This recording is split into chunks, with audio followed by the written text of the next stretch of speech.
Wala! Mga ka-Valleylandya, eto na! UAAP volleyball na sa February 14! Yes, Valentine's sa Valentine's. Ang mga puso natin ay maliligayahan sapagkat papalit ng UAAP volleyball.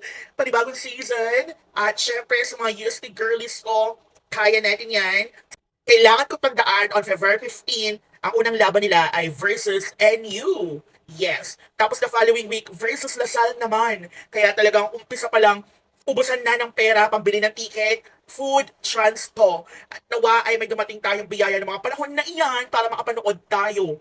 Last season, mga games na hindi masyado big games, sa bahay lang ako nanood, pero yung talagang versus Lasal, versus NU, versus FEU, and even Adamson, hindi ko talaga pinalagpas yan. So this year, I hope na mapanood ko lahat. Pero kung hindi man, big games, please, Lord, I manifest. At sana, eto na yun, ibigay na lang natin sa uste.